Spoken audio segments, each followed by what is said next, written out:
Each drafted New Orleans Saints rookie has a chance to make an impact during their first season.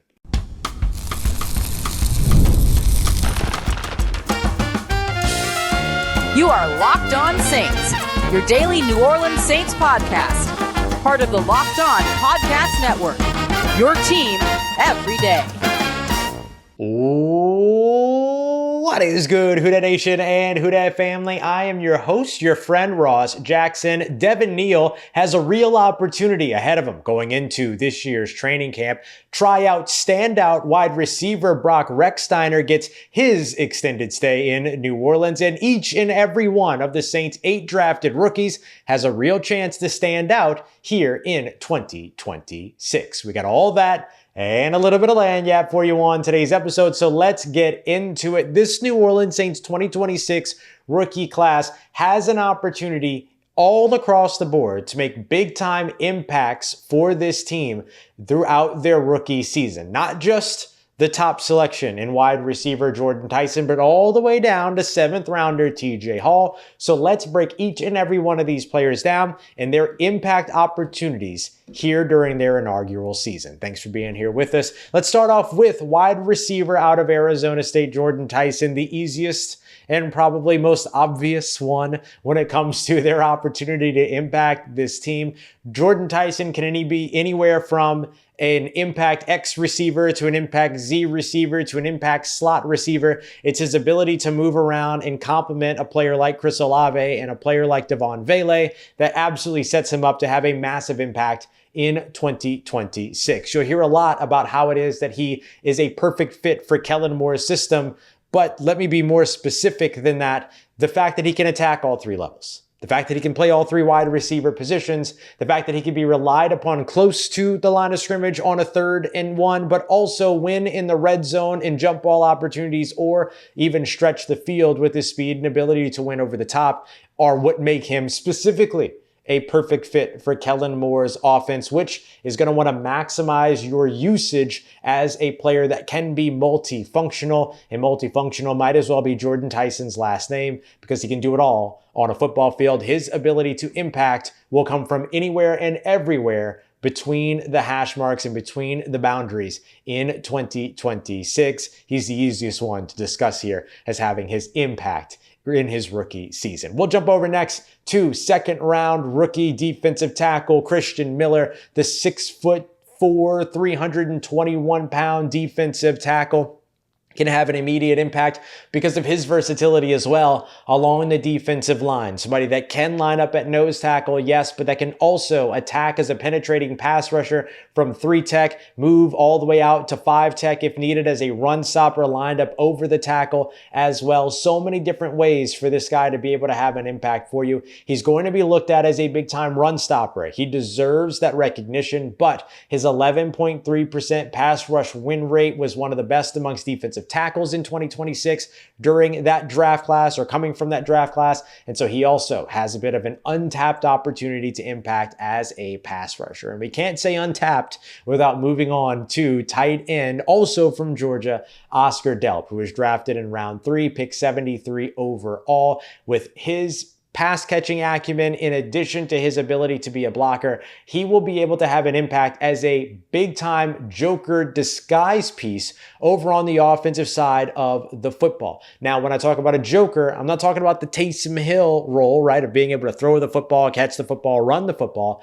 but his ability to be able to be utilized as a true Y tight end, but also an F move tight end. When we talk about true Y, we're talking about being in line right next to the tackle, just an extension of that offensive line and potentially serving as a blocker, but could also release from behind the line of scrimmage, crossing the offensive line and finding his way open in the flats there, releasing into the flats, or even attacking the seam in between the hash marks and numbers on the field from that true Y position as well. So not just a tight end that will be a blocker in a blocking look, but somebody that can also run routes there as well. And he has the F move potential as an athletic player with a 4.49 40-yard dash and a 38-inch vertical of being an explosive player that you can also move outside to the slot, out wide, and maybe even get some run from out of the backfield. Not some run as in a ball carrier, but some snaps to run routes from outside of the backfield or lead block for your run game out of the backfield as well. Look for Oscar Delp to be a player whose role develops increasingly over the course of his rookie season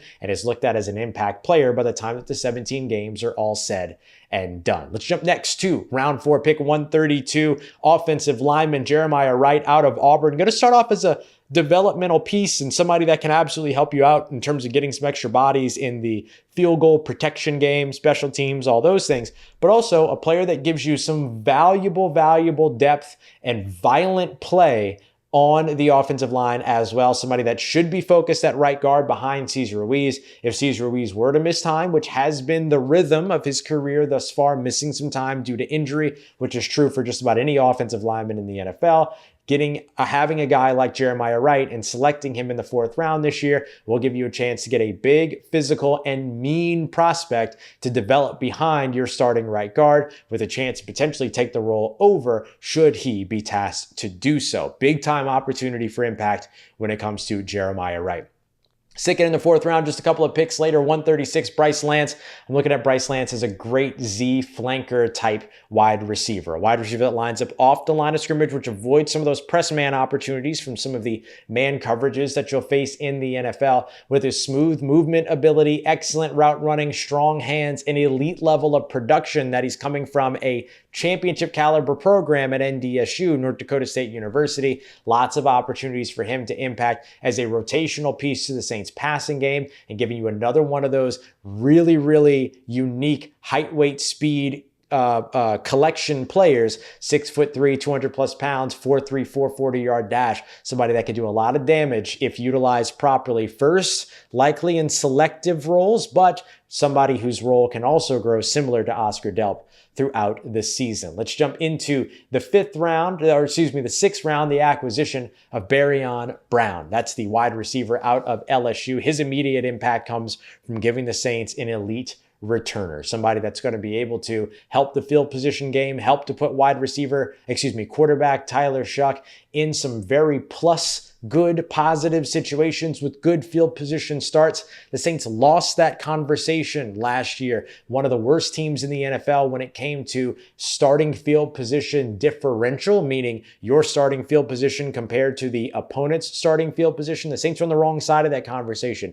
Guy like Barrion Brown is going to be able to get you into some very good situations as a returner, both in the kick and punt and return game, and gives you a viable speed receiver to give you a good deep threat for Tyler Shough on offense as well. And finally, TJ Hall, somebody to watch as a versatile cornerback that can move around and play just about any position in the secondary. Perfectly made for Brandon Staley's zone coverage system. Smart, high IQ player, somebody that can absolutely fit into a number of roles there. Look for him to potentially get some run in the slot. We saw a little bit of that during rookie minicamp, and also opportunities to contribute during special teams. So it's true that each of these Saints drafted rookies will have a real opportunity to have an impact during their rookie seasons, each of them with a very specific route to finding that impact and taking advantage of some opportunities during their rookie years here in 2026. An exciting draft class for the New Orleans Saints on the way. And speaking of an exciting draft class, the Saints, of course, weren't done when it comes to their rookie class.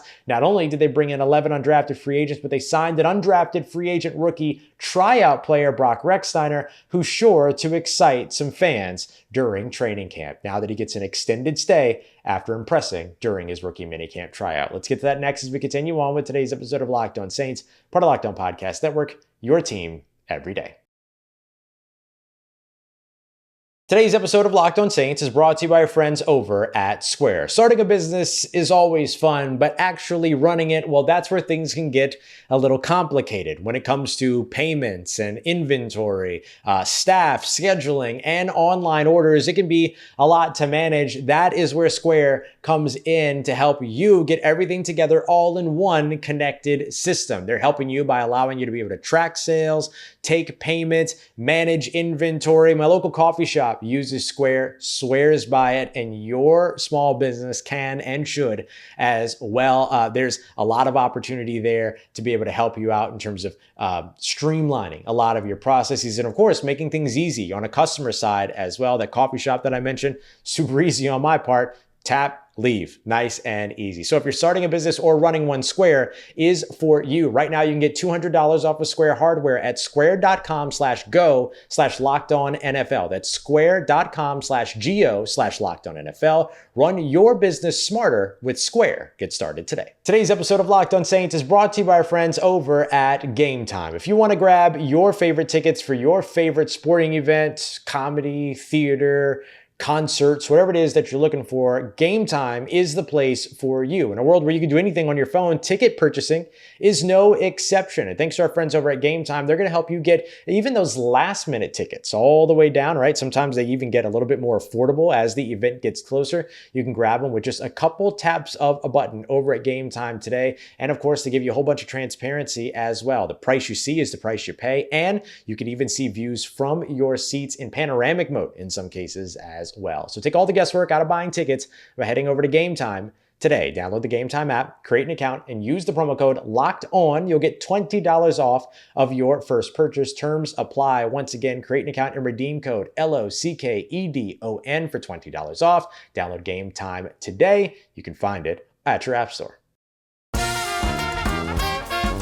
All right, family, one of everyone's favorite tryout wide receivers ends up reportedly getting his extended stay here in New Orleans. Jacksonville State wide receiver Brock Rechsteiner, who impressed during his rookie minicamp tryout, appears to be set to remain here in New Orleans through OTAs at the very least, and ideally throughout camp as well, adding to that ongoing wide receiver competition. We got all that coming up for you. We appreciate you very much as always, making us your first listen and being an everydayer here on the show. If you want this show interruption-free and ad-free, make sure you go and check out the Everydayer Club by heading over to lockedonsaints.supercast.com, or you can click the link in the description to learn more. The New Orleans Saints, reportedly, according to New Orleans.football's Nick Underhill, our good friend here on the show, mentioned or reported that Brock Rechsteiner has been signed after his impressive rookie minicamp tryout. Now, if you look up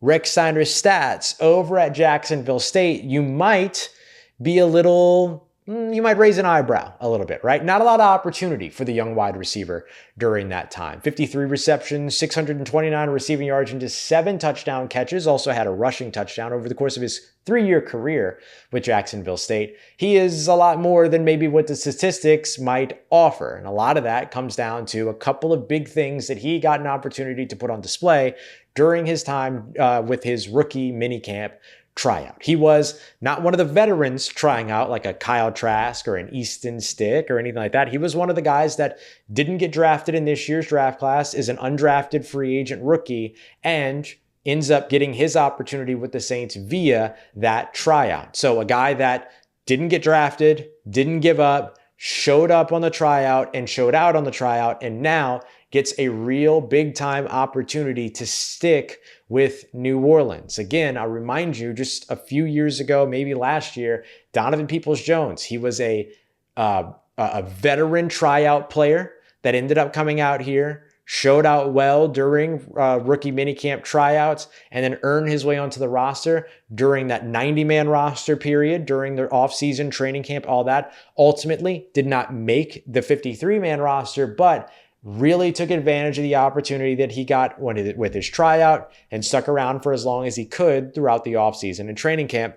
Brock Rechsteiner now gets the latest opportunity. And of course, Brock Rechsteiner, famously, right, the big story here is that he is the son of WWE Hall of Famer Scott Steiner, Big Papa Pump.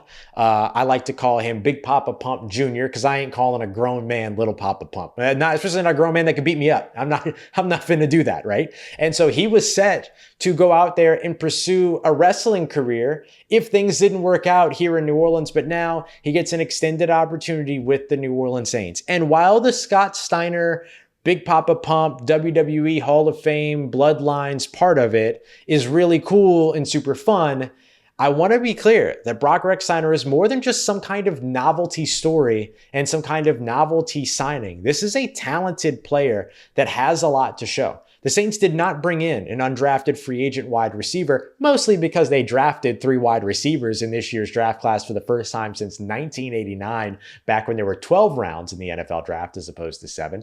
But this now gives Rechsteiner an opportunity to say, okay, this is an organization that gave me a chance and then believed in me enough based on what I showed them that they wanted to keep me around and give me more opportunities. That's going to mean something to Rechsteiner, and that's going to mean something in terms of what his output and production looks like over the course, and effort looks like over the course of OTAs and ideally training camp, if he can bridge that long gap between OTAs and mandatory minicamp, getting all the way to training camp near the end of June. So for Rechsteiner, this is a big chance for him. I mentioned there were a few things that he showed over the course of the rookie minicamp tryouts that were hard to ignore on the football field. I want to highlight each of those things. Number one, this guy moves extremely well. And I'm not talking about speed. I will get to speed, but I'm not talking about speed. I'm talking about his movement ability. He moves very fluidly as a route runner, seems and appears to be a guy that looks very precise. Remember, we're seeing like 30 reps from these guys all told each of these days. And so there's not a ton of opportunity to really take things really granular with them. So you're trusting the big themes that you see. And one of the big themes that you saw with Rechsteiner is how smoothly he moved and how well he was able to navigate some of those route running situations. The second thing that stood out to me was the speed. I think that he moves well, but I also looked, you can see on some of that Jacksonville State tape that he's faster than anybody else out on the field with him. Now that's at that competition level, of course, but when it comes to seeing guys stand out at levels of competition, you want them to stand out. Rechsteiner's speed absolutely did. Now you look at the strong hands. We saw him pluck some passes out of from outside of his frame. These tryout quarterbacks, as I mentioned before, did not make things easy on the pass catchers throughout these 2 days in front of the media, and Rechsteiner was not fazed by that at all, whether it was reaching up above, reaching down below, reaching out, whatever it was. Him reaching outside of his frame and snagging with hands catches was not something that appeared uncomfortable for him. And that brings me to the final thing, his leaping ability. I've talked about it since rookie minicamp ended. His leaping ability is off the charts. This dude can get up. And he's already 6'2", 220 plus pounds. He already has good size as a wide receiver, good NFL size as a wide receiver, and is bulky and all of that as you would expect from somebody that comes from the bloodline that he comes from of the Steiner or the Rechsteiner family, excuse me. And so getting that shot to be able to show off what he can do as a leaper was massive. This is the guy that I would throw a jump ball to or a fade ball to because, yeah, he's 6 foot, 220 plus pounds. He can box somebody out, but also he might be able to get up over just about any defender in the NFL starting week 1. And so this is a player that will have an opportunity to go out there and compete in what is a heavily populated New Orleans Saints wide receiver room. It's not going to be easy for him. There are already 12 wide receivers on the roster going into this season. Now you add Rechsteiner, you get that number up to 13. Guys like Bub Means, Ronnie Bell, and others likely a little bit on notice here, trying to make sure that they can continue to vie for their opportunities in their spots. The Saints have been in that wide receiver room on a bit of a last in, first out kind of tear so far this offseason, moving on from guys like Samori Toure as well as Elijah Cooks, who were among the most recent players to join the position at the end of last season when the Saints dealt with injuries at the position at the end of the season last year. Ronnie Bell fits that category. Bub Means, somebody who is fantastic to get to know in the locker room and a standout person, has dealt with injury so far this season. So he, of course, will be looking around a little bit over his shoulder at this edition as well. The competition at wide receiver, not necessarily at the top, but filling out whether it be practice squad opportunities or the 6th or 7th wide receiver on the roster is going to be fierce this upcoming offseason. And the Saints just added a new fierce competitor in Rechsteiner. Coming up next, Devin Neal, speaking of fierce competition, is going to see quite a bit of competition in that running back room, and he's got a major opportunity ahead of him going into 2026. Let's get to that next as we continue on with today's episode of Locked On Saints, part of Locked On Podcast Network, your team every day. Today's episode of Locked On Saints is brought to you by our friends over at Rocket Money. We've all been in that position. You open up your bank account and you go, oh my goodness, where did all that money that I just made in my paycheck go, especially these days? And sometimes it comes down to what it is that you're looking at in your budget. Could be some subscriptions that you forgot about that you're paying for monthly, all of that. But if you're looking for a better way to handle all that, track your finances, and meet your financial goals, Rocket Money is here to help you out. They'll automatically categorize all of your spending so that you can actually see the money that is and where it's going. You can set budgets, get alerts, and of course, stay on top of any upcoming bills. Very, very helpful around tax time as well. So let Rocket Money help you reach your financial goals faster. Head to rocketmoney.com/lockedon. That's rocketmoney.com/lockedon. The personal finance app that will help you reach your financial goals. It's rocketmoney.com/lockedon.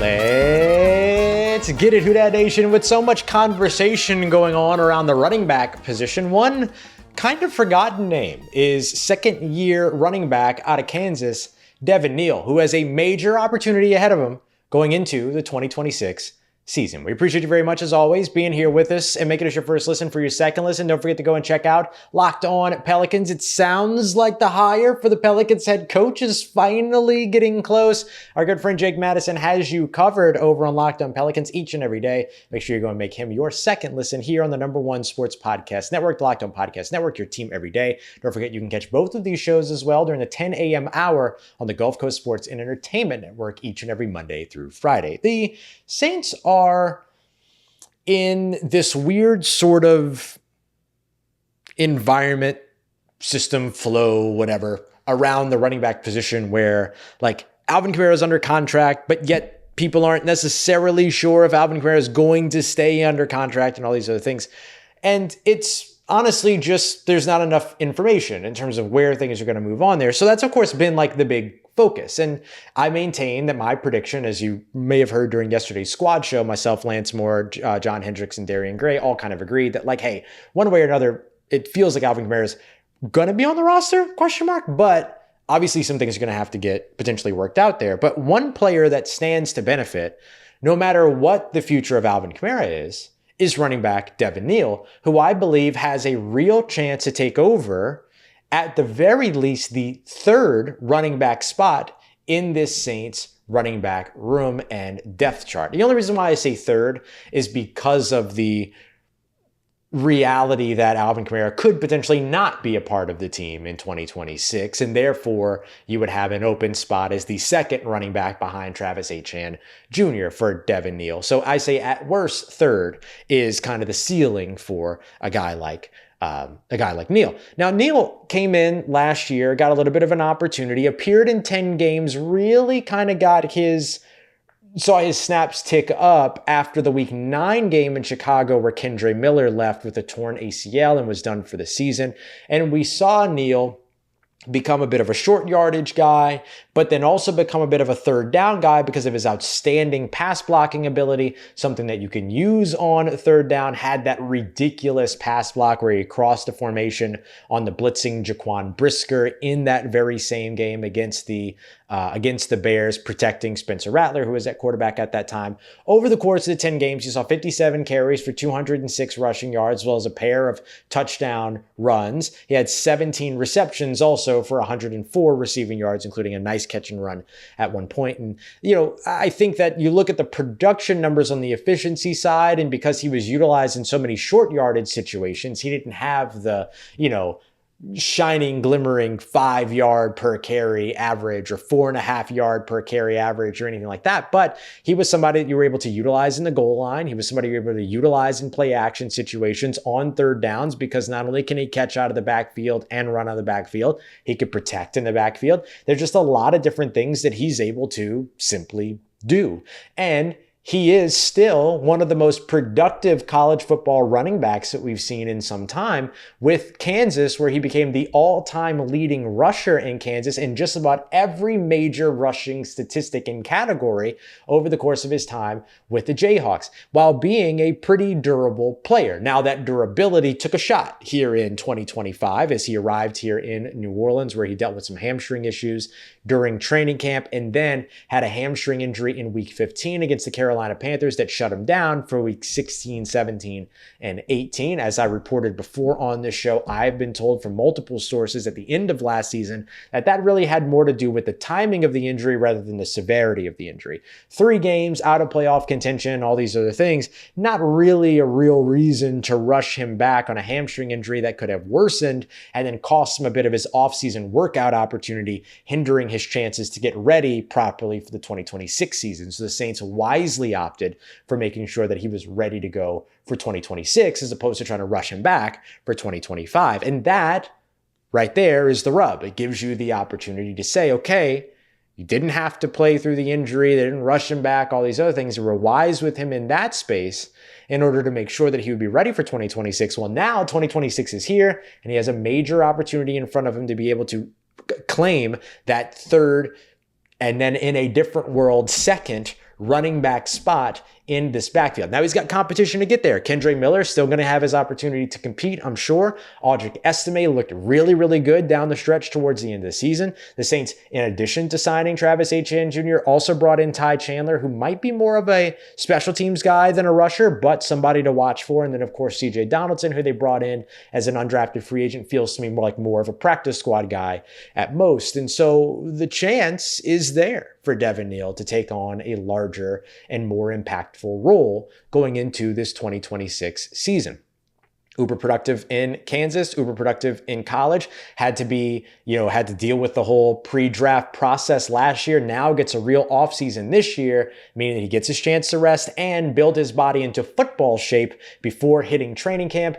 Big chances here ahead for Devin Neal. All right, family, time for a little bit of lanyap here for the real ones that made it to this point in the episode. Coming up today, actually, it will have already happened by the time that this show premieres, but I didn't want to wait and make you wait on the episode.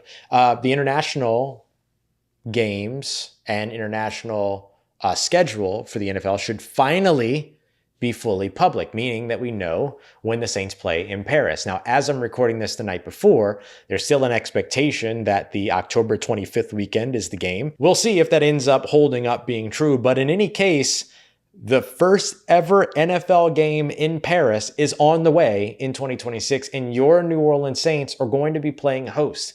And I promise you, they intend to do it big and they intend to do it right. So expect to hear a lot about events and all these other things that are going to be ancillary to, but also primary to this game when it does happen, whenever it is scheduled. And at this time, you already know when it's scheduled. We'll have an additional episode out later that's going to be kind of covering this as well. So lots of cool things to be on the way for the New Orleans Saints. And of course, don't forget that beyond the international game schedule coming out this morning, we also are now just a little bit beyond 36 to 24 hours ahead of or away from the full schedule release. So we're very, very close to actually knowing when the Saints games will be played. So it's a great time of year because it's just more and more information and more fun as we learn what the New Orleans Saints 2026 season begins to look like as it begins to take shape. So I have more for you on that in tomorrow's episode. All right, family, coming up tomorrow, what is it that we want to see from the NFL schedule release and where the Saints have their proving ground opportunities? We'll get to that in tomorrow's show. We appreciate you very much, as always, for making us a part of your day, part of your routine, for saying yes to me in the show. If you see me, please say hi. And if you need anything else around your New Orleans Saints in between these episodes, make sure you follow me on your favorite social media at Ross Jackson, NOLA. Hit me up. Let me know how the family's doing. Let me know how you living. Let me know how you're momming them. And trust that nation, I'll holla at you.